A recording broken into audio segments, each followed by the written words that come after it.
You remember summers that lasted forever. You were 10 years old. School ended in June, and between June and September, you lived what felt like an entire separate life.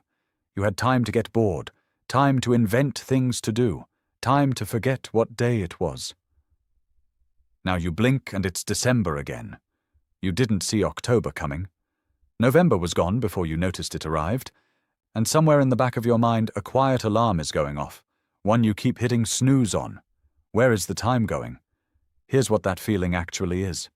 It's not stress, it's not age, it's not you being too busy. It's your brain running a very specific biological process, one that was designed for a world that no longer exists. And once you understand how it works, you'll never experience a passing year the same way again. There's a researcher named David Eagleman. He's a neuroscientist at Stanford, and he's spent the better part of 2 decades studying one question. How does the brain create the experience of time? Not clock time, not calendar time. The felt experience of time, the reason 2 hours in a waiting room feels like 6, and 2 hours with someone you love feels like 20 minutes. His answer is not what most people expect. The brain, Eagleman found, does not have a single clock. It doesn't have one central mechanism that tracks duration the way a stopwatch does. Instead, time perception is constructed, assembled, built fresh in each moment from dozens of different brain regions: memory, attention, emotion, novelty, all firing together to produce what you experience as the passage of time. And that construction process has one critical variable: information density. The more new information your brain is processing, the longer a period of time feels. The less new information, the faster time collapses. Think about the last time you drove a familiar route, a road you've taken 100 times. You arrived and couldn't remember the drive at all. Your brain processed that route on autopilot. It filed almost nothing into memory. And because there was nothing to file, there was no sense of time having passed. 20 minutes of driving, 0 felt experience. Now think about the first time you ever drove that same route. Every turn required attention. Every landmark was new. You were fully present because you had no choice. You didn't know what was coming next. That drive felt long, detailed, real. Same road, same 20 minutes. Completely different experience of duration. This is not a metaphor. This is the mechanism. And it explains everything about why your years are shrinking. But the familiar route is only the beginning of this story. Because there's a second system running underneath it, one that starts in childhood and compounds every year after that. Hold that thought. When you were 10 years old, almost everything was new. Your first day at a new school, the first time you rode your bike without training wheels, the first time you stayed up past midnight, the first time you understood that adults were sometimes wrong. Every week contained experiences your brain had never processed before, which means every week was being written into memory in high resolution, full detail, full color, full weight. Psychologists call this the reminiscence bump. It's one of the most consistent findings in memory research. When adults are asked to recall the most vivid memories of their lives, the overwhelming majority come from between the ages of 10 and 30. Not because those years were objectively more important, because those years were full of firsts. First love, first heartbreak, first job, first time living alone, first time realizing your parents were just people trying to figure it out like everyone else. Each of those firsts created a dense, detailed memory file, and dense memory files make time feel long.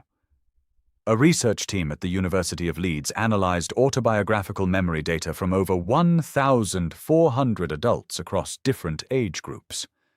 They found that the density of distinct memories per year was highest between ages 15 and 25, and declined steadily afterward. Not because fewer things happened, because fewer things were genuinely new. By 30, most people have experienced their major firsts.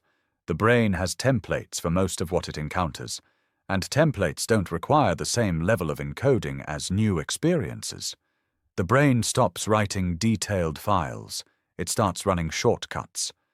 And when you look back at a year built mostly from shortcuts, there's almost nothing there. Not because nothing happened, because your brain decided most of it wasn't worth storing. There's a specific term for what your brain is doing when it runs those shortcuts. Automaticity. When a behavior becomes automatic, when it no longer requires conscious attention, the brain outsources it to the basal ganglia, a deep, ancient structure that handles routine processing without involving the parts of the brain responsible for conscious memory. The basal ganglia is efficient, it's fast, it frees up your prefrontal cortex for things that actually need attention. But it has a cost. Automatic experiences leave almost no memory trace. A 2019 study at the University of Edinburgh tracked participants through a series of novel experiences versus routine activities over several weeks. Using daily memory logs and neuroimaging, researchers found that novel experiences produced measurably stronger memory consolidation, specifically in the hippocampus, the brain's primary memory writing structure. Routine experiences showed significantly weaker hippocampal activation. In plain terms, your brain was taking detailed notes during the new stuff and barely showing up for the rest, which means the year you're living right now, if it looks mostly like last year, is being written into memory at a fraction of the resolution of a year that was genuinely new. And here's the part that compounds the problem. It's not just that routine experiences leave weak memories, it's that weak memories cluster together. When you try to remember last March, you don't get March. You get a vague impression of March, a general sense of what was happening, maybe 2 or 3 specific moments that stood out. The rest has collapsed into a single compressed file labeled that time of year when things were normal. 1 file, 3 months. No wonder a year feels like nothing. And this clustering effect gets worse every year you don't interrupt it, which is the part nobody tells you about. Now here's where it gets more specific, because there's a second mechanism running underneath all of this, and this one operates at the level of emotion. In 1890, the psychologist William James wrote something that researchers are still quoting today. He wrote that in youth, time is tasted in small sips. In old age, the cup is drained all at once. James was describing something he observed, but he didn't have the neuroscience to explain it. We do now. The amygdala is the brain's emotional processing center, and it has a direct line to the hippocampus, the memory writer. When the amygdala fires, when something genuinely moves you, surprises you, frightens you, delights you, it sends a signal to the hippocampus that essentially says, "Write this down. This matters." The hippocampus responds by encoding the experience in high detail.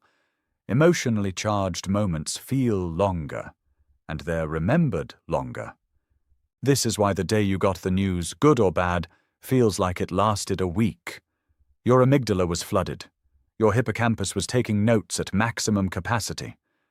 And this is also why a comfortable, pleasant, undisturbed life, the life most people are working toward, can paradoxically feel like it's disappearing. Comfort doesn't trigger the amygdala. Safety doesn't trigger the amygdala. Routine, by definition, doesn't trigger the amygdala, which means the more successfully you've optimized your life for ease, the less your brain is writing down. Think about that for a second. The life you worked to build, stable, predictable, low friction, is the exact kind of life that leaves the fewest memories. Not because it's empty, because your brain doesn't flag it as important enough to remember. There's a philosopher named Paul Janet who in 1877 proposed what became known as the proportional theory of time perception. His idea was simple but devastating.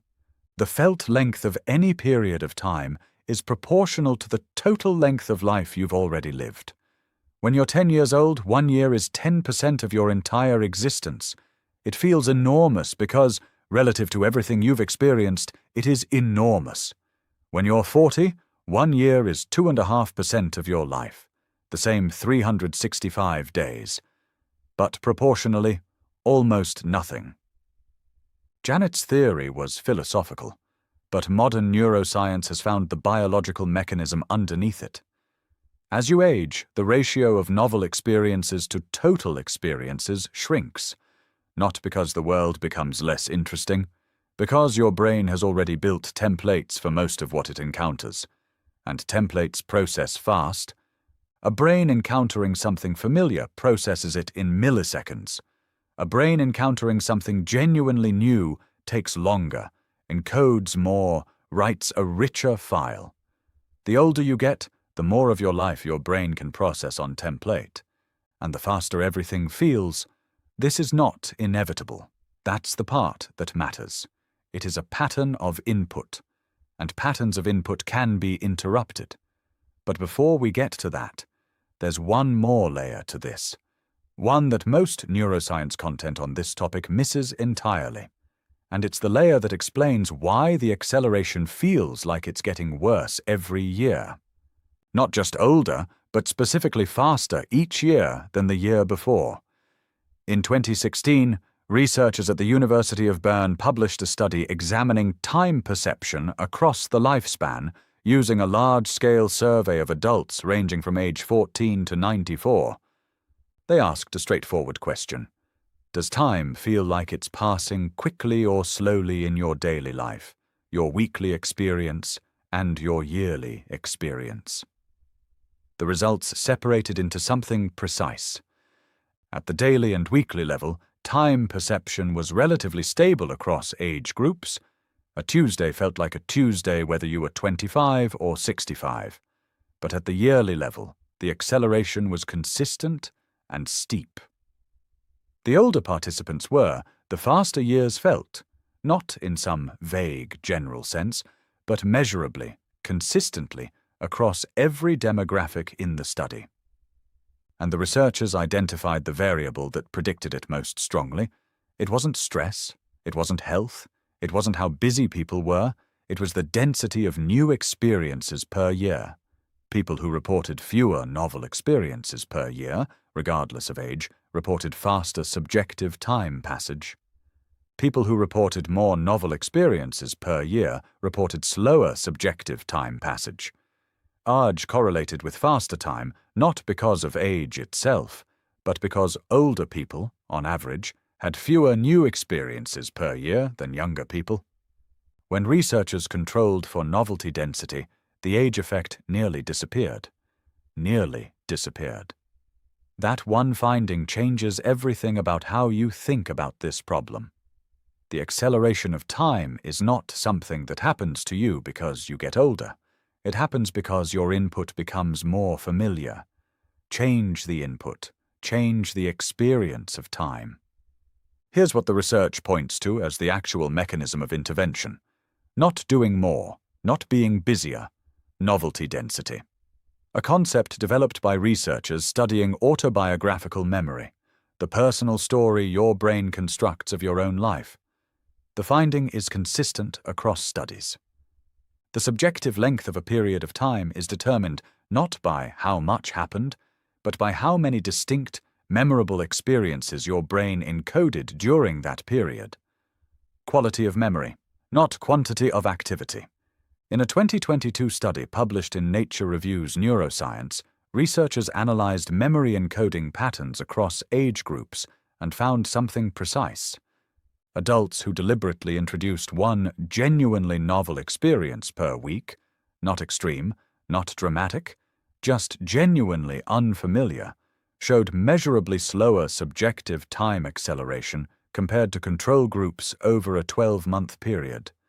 One new experience per week, not a trip to another country, not a career change, not a dramatic reinvention of your life, a route you've never driven, a conversation with someone whose life looks nothing like yours, a skill your hands have never tried, a restaurant where you don't recognize anything on the menu, a book in a genre you've always ignored. One thing per week that your brain cannot process on autopilot. That's it. That's the intervention. Not because novelty makes life more exciting, though it often does. Because novelty forces your hippocampus to take notes. And when your hippocampus is taking notes, when your brain is writing the year in high resolution instead of compressing it into a single blurred file, a year starts to feel like a year again. Longer, fuller, more real. Not because time slowed down, because your brain recorded more of it. There's one more thing worth understanding before this ends. And it's the piece that connects the neuroscience to something older, something the science took a long time to catch up to. The philosopher Martin Heidegger wrote in the early 20th century about what he called authentic existence, the idea that most people live their lives in a kind of automatic drift, moving through routines, following scripts, doing what is expected, without ever fully inhabiting the moments they're actually living. He didn't use the word automaticity. He didn't have fMRI machines or hippocampal activation studies. But he was describing the same thing. The opposite of authentic existence for Heidegger was not excitement or adventure. It was presence, the full conscious inhabiting of the moment you're actually in. Not thinking about what comes next. Not replaying what just happened. Not performing your life for the version of yourself watching from a slight distance. Actually being in it. And here's why that matters in a practical, measurable way, not just as philosophy. Researchers at Harvard ran a study tracking 15,000 people across 80 countries using a smartphone app that pinged participants at random moments during the day. The app asked 2 questions. What are you doing right now? And is your mind on what you're doing, or is it somewhere else? The results were striking. People's minds were wandering 47% of the time. Nearly half of every waking hour, participants were not present to what they were actually doing. They were somewhere else, replaying the past, rehearsing the future, narrating their own experience from a distance rather than living it directly. And the finding that connected to time perception was this: the periods people rated as most meaningful, the stretches of time they could recall in detail, the ones that felt substantial and real when they looked back, were the periods when their mind-wandering rate was lowest. Not when life was most dramatic, not when the most events occurred, when they were most present. Presence and memory density are the same variable, measured from different angles. When you're fully in a moment, your brain encodes it. When your mind is somewhere else, the moment passes without being recorded. And a life full of unrecorded moments is a life that, looking back, feels like it barely happened. This is the mechanism. This is why the summers felt long. This is why the years feel short now. And this is exactly what can be changed. The neuroscience now gives that idea a precise mechanism. When you are genuinely present, when your attention is fully on what's in front of you, your brain is not running on autopilot. It's actively processing. The hippocampus is encoding. The amygdala is engaged. The experience is being written down. And what gets written down becomes memory. And memory is what makes time feel real. The moments you were fully present for are the moments that, looking back, feel like they actually happened. The moments you drifted through, on autopilot, half present, somewhere else in your mind, those are the ones that disappear. Those are the ones that make a year feel like it never existed. This is not a call to mindfulness in the shallow sense, not a reminder to put your phone down at dinner. It's something more structural than that. It's the recognition that the length of your life, not in years, but in felt experience, is determined by how much of it your brain decides is worth remembering. And your brain remembers what is new, what is emotionally real, what required your full attention. Everything else gets compressed. Everything else becomes background. You remember summers that lasted forever. That's where we started. And now you know exactly why they did. Your brain at 10 years old was writing everything down. Every day was dense with firsts. Every week was full of experiences your hippocampus had never seen before. Your amygdala was firing constantly. At the newness, the uncertainty, the aliveness of a world you were still learning to read. You weren't living slower. Your brain was recording faster. And the gap you feel now, the sense that time is accelerating, that years are slipping through before you've had a chance to hold them, is not inevitable. It's not how life has to be. It's not the price of getting older, it's a pattern of input. One novel experience per week. That's the research finding. That's the intervention. That's the number that showed up consistently across studies of memory, time perception, and subjective life length. Not one dramatic reinvention per year. One unfamiliar thing per week. A street you've never walked down. A genre of music you've always skipped. A skill that makes your hands feel clumsy because they've never done it before. A conversation with someone who sees the world completely differently than you do. Small things. Genuinely unfamiliar things. Things your brain cannot file under, already seen this. Because the moment your brain has to actually pay attention, the moment autopilot switches off and the hippocampus starts taking notes, that experience becomes a memory. And that memory becomes part of what makes the year feel real when you look back at it. The brain doesn't need your life to be extraordinary. It needs your life to be new enough that it bothers to write it down. And at the end of everything, that might be the only number that actually matters. Not how many years you lived. Not how productive those years were. Not how successful. Not how comfortable. How many of them your brain decided were worth remembering. How many of them left a mark detailed enough to look back at and feel, yes, that was real. That actually happened. I was there. Make it write more of them. If the science behind how your mind works matters to you, the real research, explained without the noise, without the filler, subscribe.